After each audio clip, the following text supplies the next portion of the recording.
Selam dostlar, bugünkü Turkmence dersime hoş geldiniz. Hello and welcome to my lesson on the Turkmen language today. Today I'm going to teach you guys two cases in the Turkmen language, the dative case and the locative case. First of all, if you aren't familiar with what a case is just a way to modify a noun to imply further meaning. You see, the Turkic languages are agglutinative languages, which means that in addition to having verb conjugations as in Spanish or a lot of other languages, or in English for that matter, we also change verbs to imply further meaning because there's no word for to or from or at in the Turkic languages, which means we change the nouns, to imply those words. All right?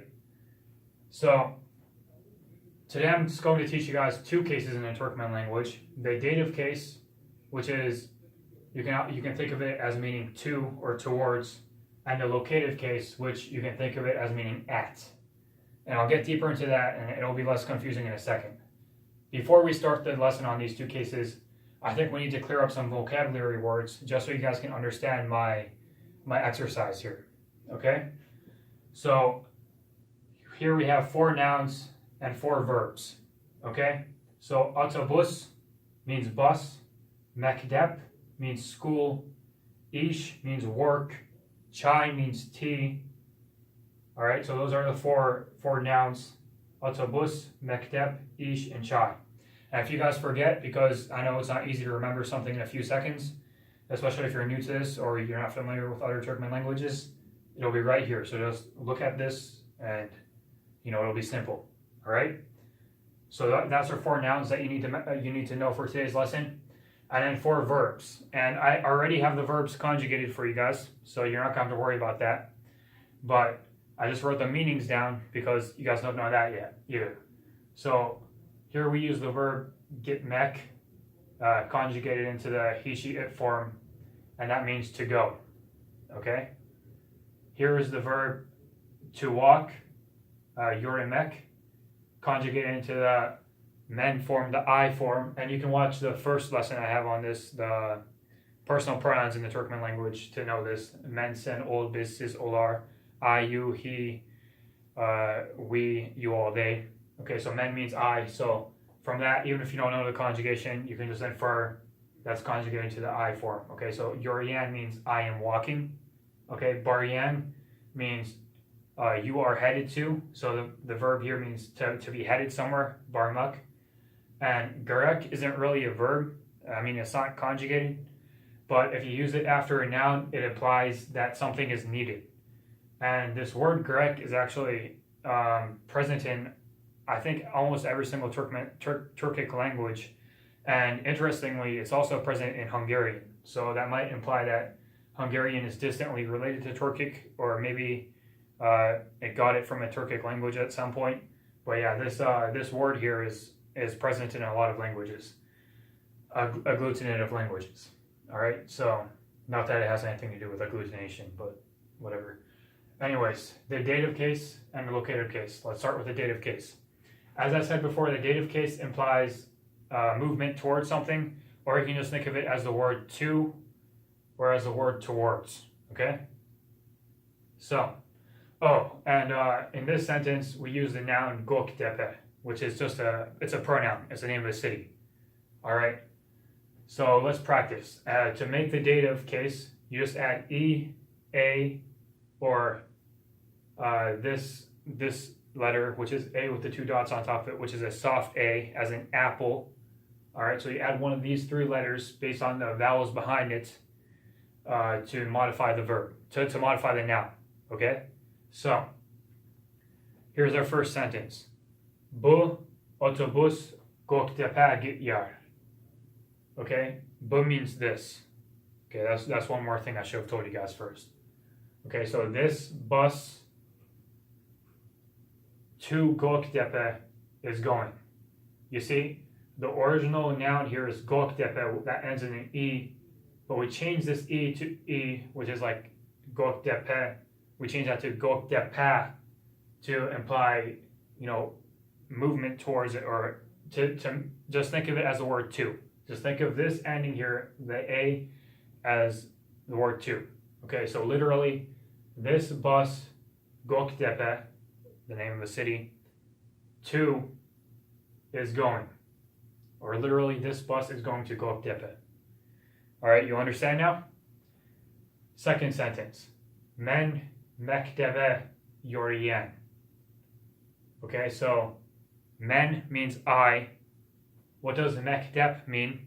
Just mektep, not mektebe. Remember down here? It means school. But we added this E to it, and we said mektebe. And we also changed the P to a B. Don't worry about that. That's just to make it sound normal. Don't worry about that. Like, even if you say, you make that mistake, and you say mektepe, people are going to understand you. So don't worry about those small details right now. Just understand that we added this E to the end. Okay, what does that mean? So it means instead of just school, which is the nominative case, no changes, it becomes the dative case, to school. So I, to school, am walking. I am walking to school.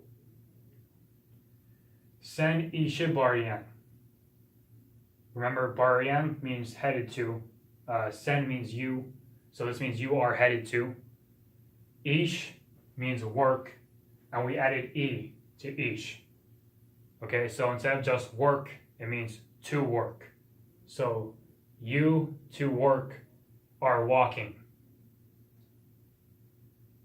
In the literal, what it means is you are not walking. I said walking, headed to. Okay, so you are headed to work. All right.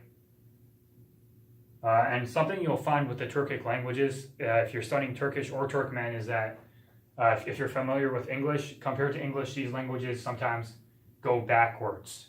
So for example, this conjugated verb here means you are headed to. Okay, so you are headed, or headed to, just the verb barmak means headed to, but just say you are headed, just not to confuse. And then to, you see this E here, work. Okay, or up here, I am walking. This verb means I am walking to school. And you can drop the personal pronouns, but I put those there right now because you guys don't understand conjugations, so just so you understand that. All right, but see, that's just a pro tip, to learn Turkish or Turkmen or any Turkic language. If you're having a really hard time because you haven't been exposed to these languages, read it backwards, all right? It'll be simpler.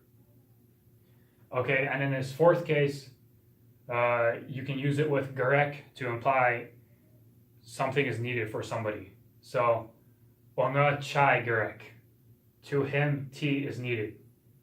He needs tea. He wants tea. Okay? Where did this ona come from? Well, remember, ol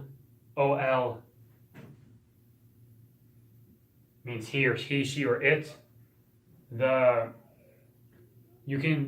All of the personal pronouns, you can also put those in the dative case. So that's what I did here. So he, she, or it in the dative case is ona. So to him, tea is needed. So this he, she, it is a little bit tricky. The rest follow the basic idea. Manga, to me, sana. So manga çay gerek, what does that mean? I need tea. Sana çay gerek, you need tea. Bize çay gerek, we need tea. Size çay gerek, you all need tea. Onlara çay gerek, they need tea. So these are the personal pronouns in the dative case.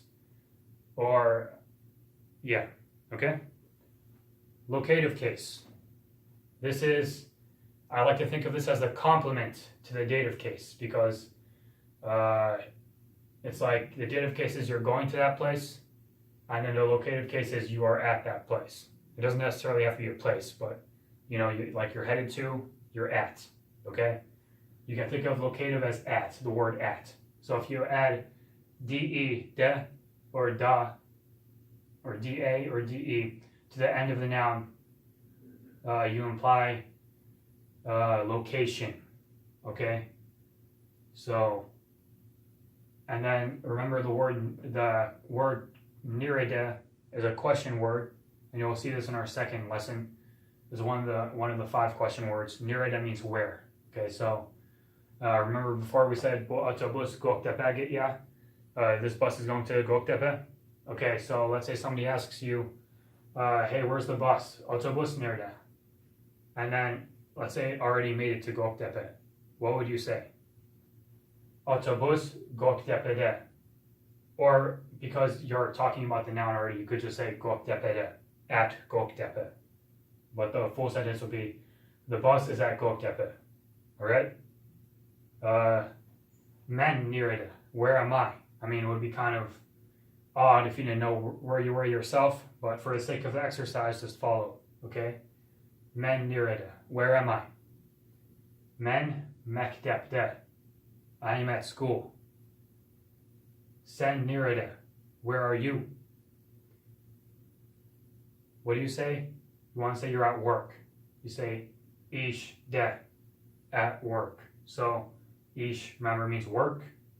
You add this de to the end. İşte, at work. Okay. Let me think of an example with the da ending. So let's think of a place. Hospital. Okay, in Turkmen it's kesilhane. Okay, so what if you want to say at the hospital? What do? You add da to the end. Kesilhane'da, at the hospital. Sen nerede? İşte, at work. Kesilhane'da, at the hospital. By the way, kesilhane is used in Turkmenistan. In Iran, they would probably use the Persian word bimaristan. But I'm teaching you guys the version of Turkmen spoken in Turkmenistan. If you guys know that language, you know, all Turkmen people will understand you. And for that matter, it won't be too hard to understand Turkish or some other Turkic languages. Okay? Now, how would you respond if somebody said to you, "Ona çay gerek"? He needs tea. And you don't have any tea. What would you say? You would say, "I don't have any tea," right? So, mende çay yok. So the literal way to say that would be, "I don't have any tea on me or at me." You know, so like, if you think of this as at, it would be like, "At me, there is no tea." But, you know, if you're gonna move away from the word for word, you know, "I don't have any tea on me," or "I don't have any tea." Mende çay yok. Oh yeah, yok means no. It could also mean there is not. Okay, it's like a negative thing. So çay, or you could just say çay yok. What does that mean? There is no tea. There is no yok, çay, tea. Okay. Now the personal pronouns. If you want to put those into the locative case, it's very simple compared to the dative case. You just take the personal pronouns and add de or da. Okay, so men means I, mende, on me, at me. Sen means you, sende, on me, I mean on you, at you. Okay, onda, bizde, sizde, olarda. Olarda çay yok. They don't have any tea. Okay. All right, so yeah, this is a very basic introduction to the dative case and the locative case in the Turkmen language. I think I taught it in a well manner. If you guys don't understand, there's other resources too. You can always Google Turkmen language grammar PDF, and then a PDF file will show up. And then you can go down to you can click on maybe the first or second thing, and then there's a PDF, and then it'll explain all of the case systems. Because there's about 5 case systems, okay? So there's the possessive or the genitive, which I explained in the second video, which imply possession. There's the dative case, which imply towards, locative case, at. Then there's also the, there's another case, which maybe I could teach you guys later, den or dan means from, okay? So if you were to say otobüsden, from the bus, you know, mektepten, from the school. If you were to say, for example, here you would say men mektepten yürüyen. I'm walking from the school instead of I'm walking to the school. All right, that's another one. And then yeah, and then there's the This one's probably the most complicated if you're not familiar with it. There's the accusative case, which is basically the direct object. And yeah, that one's a bit hard, so I might go over it some other time. But yeah. So I hope you enjoyed this lesson. Koop staagbonus. Thank you very much, and thanks for watching. All right, thank you.